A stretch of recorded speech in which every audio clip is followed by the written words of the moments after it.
wash dishes, I sweep floors, I do construction work. Sometimes I've been a manager, foreman, supervisor.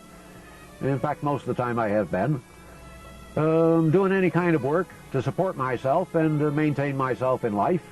And that's what I have to do. I've never earned a penny, not in my entire life, not one single penny from any research I've ever done, no matter what I've discovered. And literally I've discovered somewhere between 5,000 and 10,000 new things. And they all seem to be totally worthless.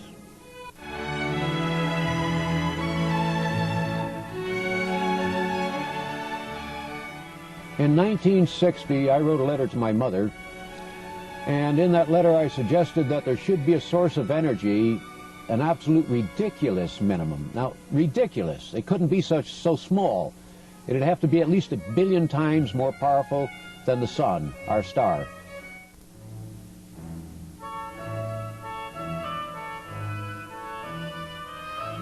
In 1960, I was thinking, and I got rid of all possible matter. I turned it into energy mentally. Then I got rid of all energy, light, and I had nothing but darkness. Then I got rid of darkness. I found I could. I found I could conceive of this. And then I had blank. I tried to get rid of the blank and I couldn't, no matter what I did. And as years later, as I became more familiar with the subject, I recognized that I am a product of this creation. And as a product of it, I cannot conceive of something which was a priori to the existence of the blank.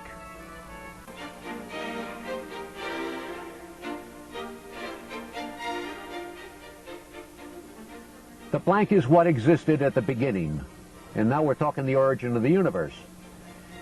Well, with the blank existing at the very beginning, to go into a positive state, it quite literally meant that energy was being formed, thus the quasi-stellar sources. Now, if we go into a negative state, this is what we call the black holes in space.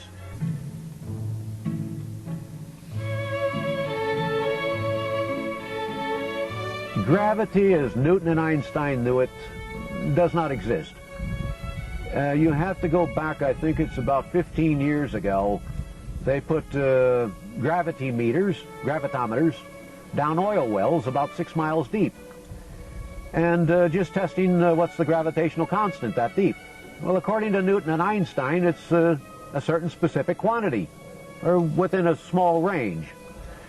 In fact, they found out that there's something like almost 100 times as much gravity. And that's ridiculous. It shouldn't be that much.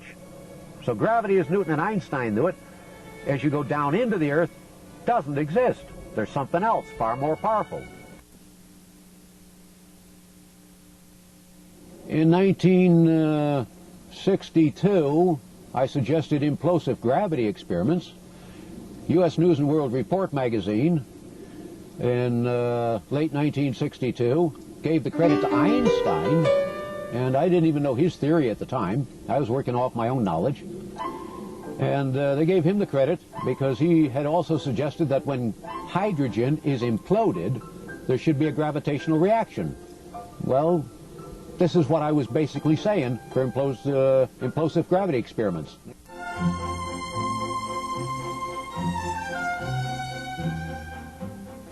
I'm going to jump back here a little bit because basically what I'm doing here right now is I'm giving you sort of a general overall picture, let's say, of the origin of this universe and how it evolved. And as to evolution, I'm going to make a commentary here. Evolution is not as Darwin conceived of it. He was close to the way evolution has to be thought of. You have to think of evolution in terms of the physical evolution of the universe, then the mental evolution of this universe, then its spiritual evolution. Man is very close, if not the epitome of a mental evolution, he's very close to the top of that. And even the Bible does not suggest that we have a physical evolution coming or a mental evolution step. We have a spiritual evolution step. It suggests that right now we're lower than the angels, and If we become goody-goodies, why, we'll make a jump and be higher up than the angels. Now, if you change the flavor of your body by eating the wrong thing, you will thus provide a flavor that some bacteria or some virus likes, maybe, no guarantee. And if you do change your flavor, there's no guarantee that this virus or bacteria will definitely invade you. It's only that it could. You can eat all green things. You can eat certain meats. You can eat all fruit that has the seed within, or is the seed. All right? You cannot eat fruit that does not have the seed. That's what you can't do. And if you eat these things, these will be the flavors that when you eat them, they'll become a part of your flavor, and you will have a flavor that will protect you. Your first defense is your skin. And diseases, bacteria, cannot get through it.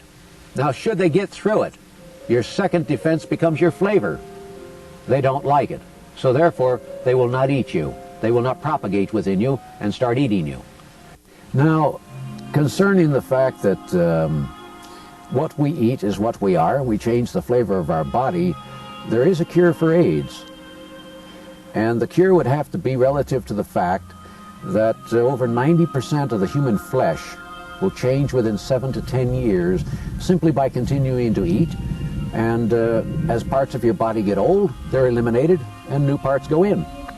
So if a person who has AIDS wants to get cured, I would say to him, eat those foods which have never been engineered and which are acceptable in the biblical terms, that they have the seed within, they have cloven hoofs, chew the cud, and the fish have scales and fins. Simply follow the biblical acceptable foods. The brain is like a hand, that whereas our hand can grasp physical things, such as I hold the pen, our brains are capable of grasping directions. And this is what they're capable of. And this is what their function is. And in this manner, as we, how will I say this, as we coalesce, collecting the directions that exist around us in the thinking and the actions, the words of other people, we combine those with other directions that we're familiar with, and similar to a computer doing an analysis, we are thus able to make an estimation of what's going to happen to us within the next few minutes, hours, days, months, so on.